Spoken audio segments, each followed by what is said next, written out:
เอาสบายดีแบบเก่าพ่อแม่พี่น้องวันนี้มาพบกับพานเตือนคนโกสุริโยบ้านทาไม่ตั้งแต่โกไปหนาเงินสิใส่กับบ่มีพี่น้องเอ้ยมื้อนี้เขาป่าหากินคือเก่าไปผู้เดียวแบบเก่าพี่น้องหลังจากเขาไปเมื่อวานนี่พยายามจะกลับบ่ได้ถือมือยาวไปมื้อนี้ถือมือยาวมาหลายๆคนก็สิฮู้อยู่ว่ามือยาวมันแม่นหยังพี่น้องหลายๆคนเคยเข้าป่าก็สิเข้าใจดอกคำว่ามือยาวเอาแล้วก็สบายดี FC ทั้งผู้เก่าและผู้ใหม่ทั้งผู้อยู่ไกลและอยู่ไกลทั้งผู้งามและผู้ขี้ลายทั้งผู้สูงและผู้ต่ำทั้งผู้ดำและผู้ขาวทั้งผู้เหย้าและผู้สันแบบเก่าเลยพี่น้องคนผู้เก่าต้องเว้าแบบเก่าแหละฮามาเนี่ยก็มีบอลเขามาหาอยู่หากินพี่ลึกพี่น้องเต็มตึงเขาลกคนนกต้องผมลายนะจินกดเข้าไปนี่ลึกสุดไม่แต่เฮามาหากินปุ๊บมันนี่พี่น้องมากกับเป็นกูหักกูใจคือเก่าแล้วเนี่ยเฮาสุดไปกับบาบุไทยกับเพ่ได้แป้งเรียบร้อยบาดนี้พี่น้องเลยปุ๊บเขาแป้งเรียบร้อยละลายคนก็ว่าให้เบิ้งเนี่ยรถจักรกันขึ้นผู้คือว่าตัดเนี่ยใส่ไปได้ให้เบิ้งเนาะพี่น้องเอ้ยนี่เลยนี่มันเขาดังเพื่อนดังไฟนี่พี่น้องคือว่าอะไรเนี่ยเขาเปลี่ยนไม้มัดเนี่ยยางนี่จะเป็นยางน้ำชุดยอดขึ้นผู้พี่น้องเลยนี่สำหรับสำเนึงบ่ยานถ้าว่าพ้นตกก็ได้สำคัญนี่แหละพี่น้องนี่คือชัตเตอร์ใหญ่นี่ใหญ่ที่สุด45 แขว45 เหลี่ยมไว้งานซะนี่เวลาขึ้นผู้หายห่วงนี่สุดก้อนทันนี่สุดก้อนนะพี่น้องอันนี้เนี่ยเกี่ยวโคเทียนเพิ่นนั้นมันหลุยแล้วเขาใส่โคเทียนแล้วเขาติดจักรไปเลยโดดมันดันออกกันเฮ็ดไม้มัดแล้วก็ทั้งน้ำมันอะไรไปเขาเจเอาเนี่ยได้พี่น้องเดินนี่เราต้องเจเวลาเขาขึ้นผู้นะนี่เขาบ่ใส่ทั้งมันเนื่องจากว่าเขาใส่ทั้งมันเลยว่าเวลามันขึ้นผู้แล้วมันหัวมันเงื่องแล้วน้ำมันมันสิลงบ่ละเอียดตัวนี้มันลงเลยน้ำมันเรื่องเบิ้ลผู้นี่สุดยอดพี่น้องเลยเอาวันนี้สิไปหาเรานกรอหนูแบบเก่าเลยพี่น้องได้ยังเอานั่นตัวกินเป็นทำอะไรกับมันตัดบอกตัดไว้เลยเหมือนกัน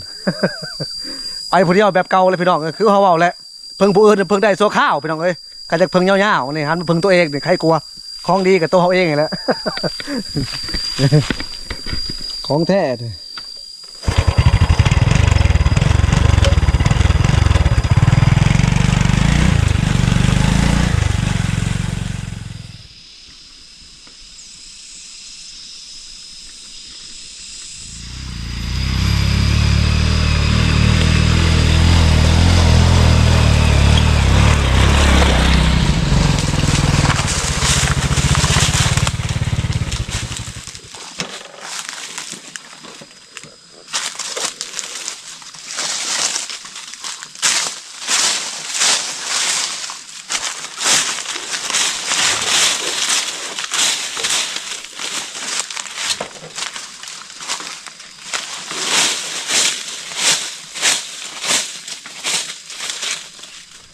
ี่แหละพี่น้องรถจักรเขาป้านี่แหละมันแต่ว่าเสียงเนี่ยตกเขตเวียดนามเลยประมาณ1 กิโลของเขตเวียดนามแต่บริยานดอกมือเขามาเขตเขาเองแต่ใกล้กับเขตเวียดนามมาแหละป้านี่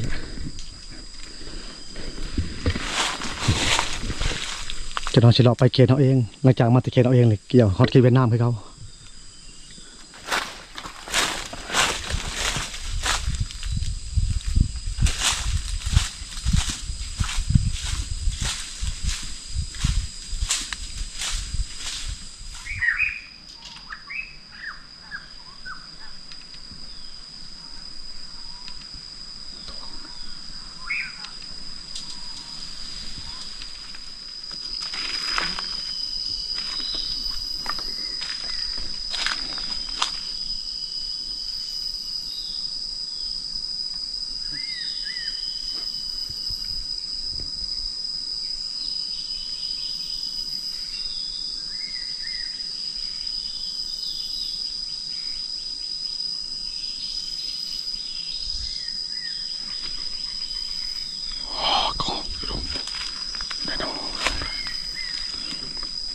ก็หอยลม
เป็นกระหอกโพพี่น้องเข้ามาโอ้กระหอกตัวเถิก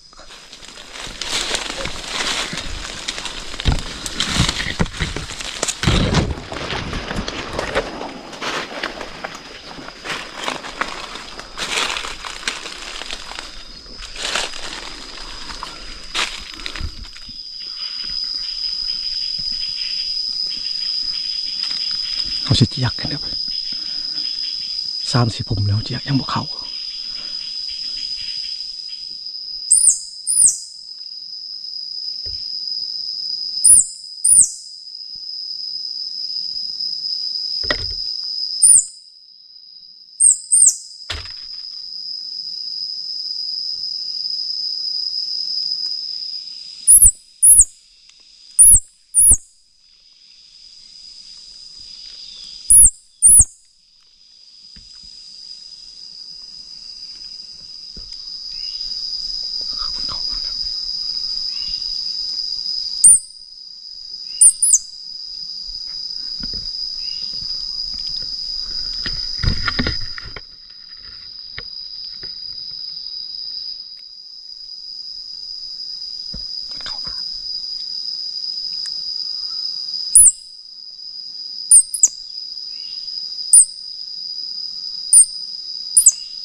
ปานจังได้ไอพี่น้องเอ้ยนี่แหละเขาเรียกว่ามือยาวโอ้ตะทึงบ่ปุ๊บตะทึงเลยมันเข้ามาแต่บ่ตกจะเป็นกระหอกตัวผู้ตกอยู่เงาแล้วเห็นป่ะ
นี่ที่กระหอกหางดำๆเท่านั้นบักไงพวกอยู่ทึงมันเอาไอ้มันก็โชงหนึ่ง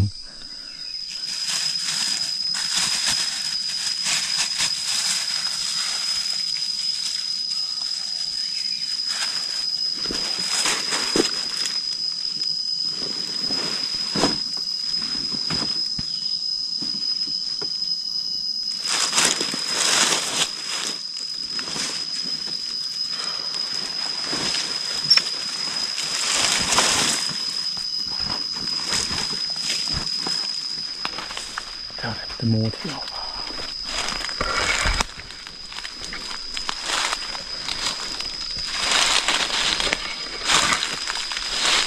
ไอ้ไปน้องพ่ออยู่ทั้งพ่อ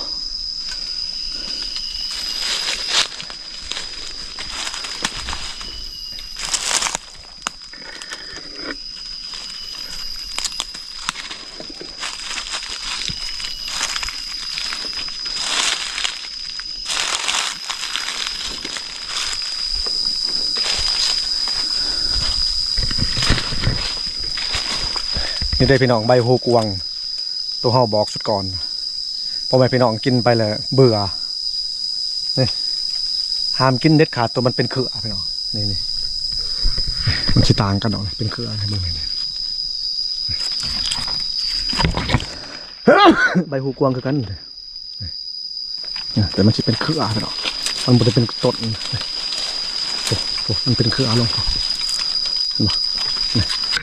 โอ้ตัวสุดเลย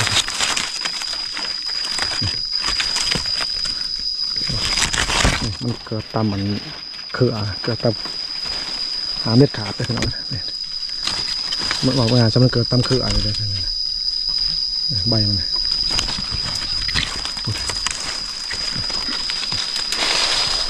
บอกแข็งๆจะถึงระวังที่สุดเลย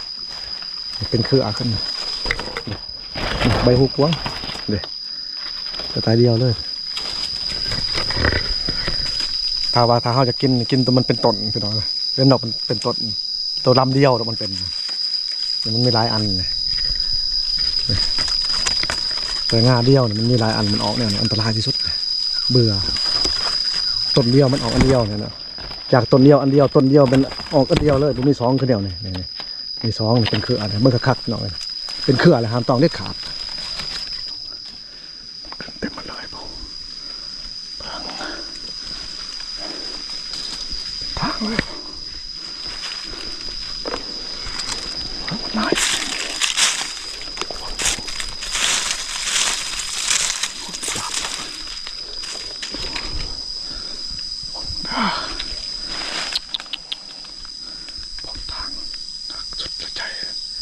มันเป็นเฮล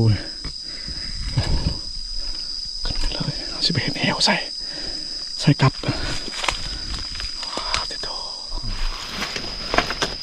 โอ้คักไว้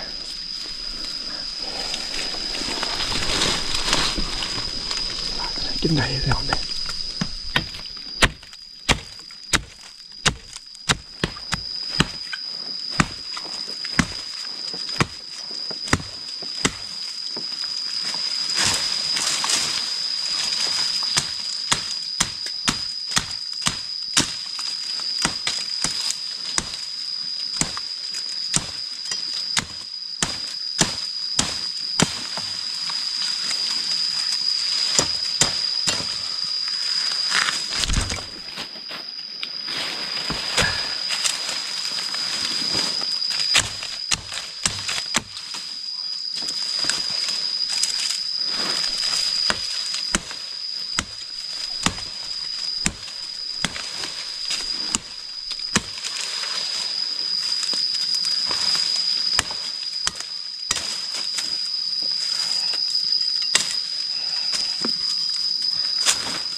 อ่อน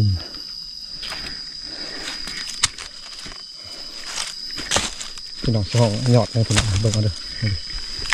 กินได้เอาสิลามแซนกระหอกหรือว่าชุดหยอดเลยเพิ่นซองหยอดก็เลือกกิน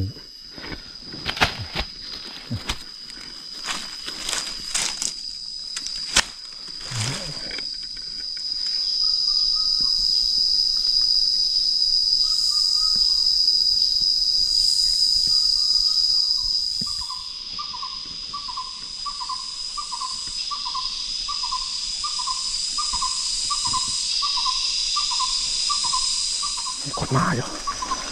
ถ้าหลอกมาไปสอบจะทางเลยจะเจอเฮลมึง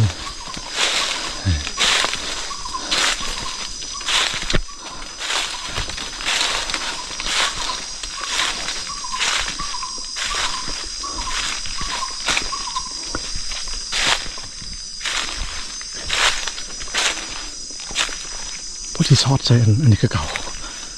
ยังไข่อยู่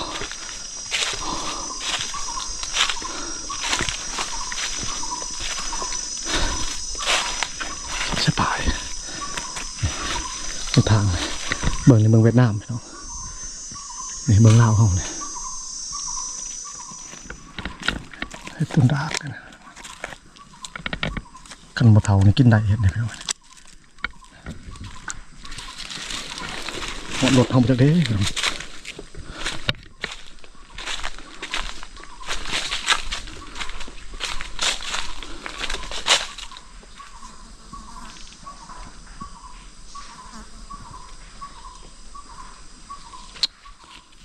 บุญเขามาก่อนพี่น้องเอามาเช็ดเลยรถ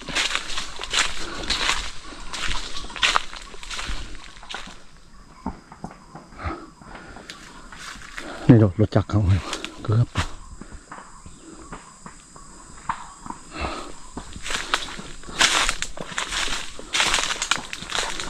เขากวดธรรมดาเนี่ยกระทั่งประมาณนี่เรียบร้อยเลยเนี่ยไปตองโคบขาเลยนี่ใกล้ๆรถคนไผ่ลามมา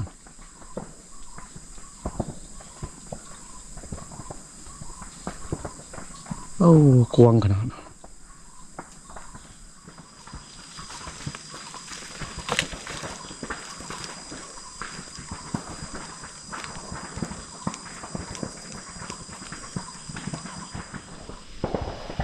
ไผ่มันใหม่เมืองเวียดนามไปแล้วมันแต่ว่าเบื้องใดกับบสมควรจูดไปเนาะย่อมหับปัจจัยเขาปกจูดป่าเนาะสิเป็นนายผ่านมันหกเลยเขาจูดให้พ้นตกเลยเขาสิมาการซัดก็ฟังเขาหูเขาบอกอันตรายเนาะ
หอกกินเลยแต่จริงเขาแจกกัน3-4โตมันเขาบ่า3-4ผมพี่น้องแต่ผมตับอิดตัวเขาสิมาบางนึงนี่เขาไว้ขนาดเลยเฮาบ่ได้จองมันสิปิงท่าโพดลงเบิ่งเกือบเกิดเป็นนัวมักเพชรลงเบิ่งคือที่ลามไปกระบังบ่ได้กระบังเลยพี่น้องมันน้อยโพดเขาเผาไปใหญ่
อ้าว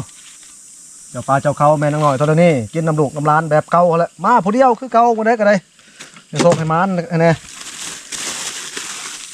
ตบหูกแลนมาหาแบบเก่าแหละพี่ตาก็แลนมาพอ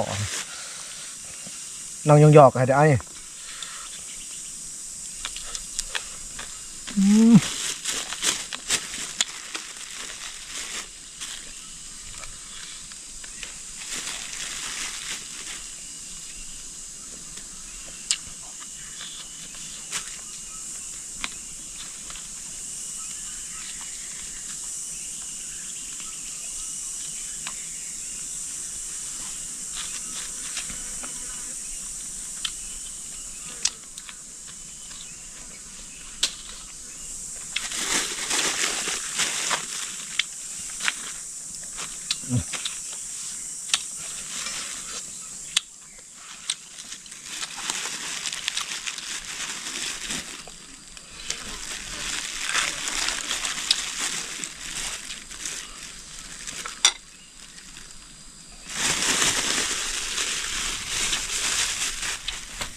รสชาติมันสิหวานกว่าวายพี่น้อง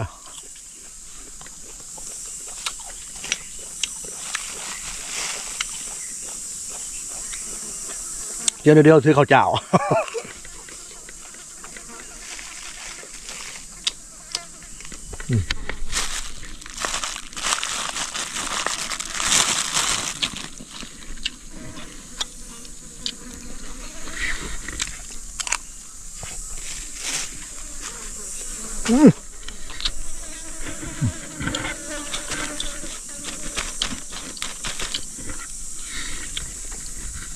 เปลี่ยนท่าโพดไปแล้ว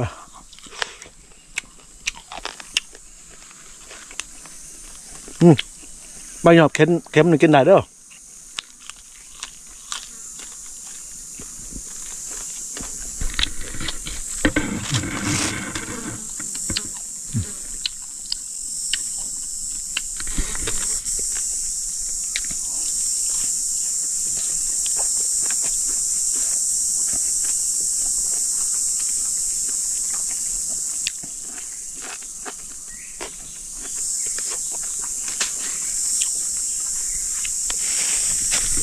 หวานของ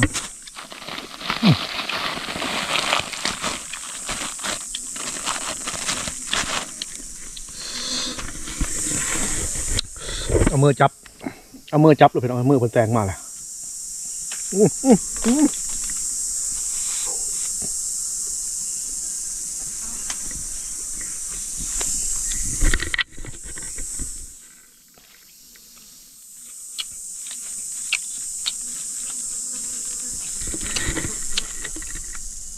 มาแต่เช้าโพด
เขากินข้าวกินน้ำแล้วจะได้รอกลับเลยพี่น้อง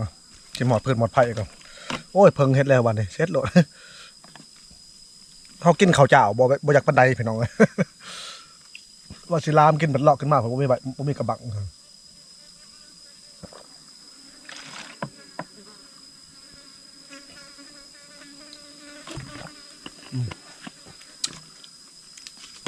น้ำเขาก็ถือ2 ตุกเพื่อเขาหมดไผ่พี่น้อง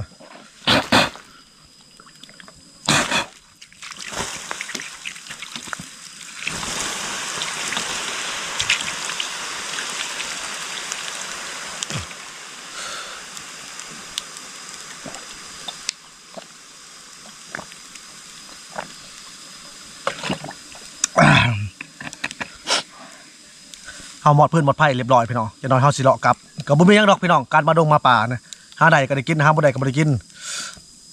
หากินก็ซ้ำอยู่รอดพี่น้องเอ้ย บ่ว่ากันบ่ว่าครับวังรวยดอกขอแต่สุขภาพแข็งแรงก็พอแล้วเอาพักเบิ่งพี่น้องถ้าเฮาบ่เมื่อยเฮาสิได้ดอกหาอยู่หากินแบบเก่าเลยถ้าว่าเมื่อยก็ได้ลงเลยเพราะว่ามืดพ้นก็มาเลยเอาคือเก่าแหละก่อนอื่นมัดก็บ่มีหยังดอกก็แบบเก่าเลยพี่น้องคนผู้เก่าสิให้เปลี่ยนเป็นผู้ใหม่ก็เป็นไปบ่ได้ดอกก็ขอขอบใจพ่อแม่พี่น้องเพราะว่าสิเป็นอยู่ไกลหรืออยู่ไกลผู้ใหม่หรือผู้เก่า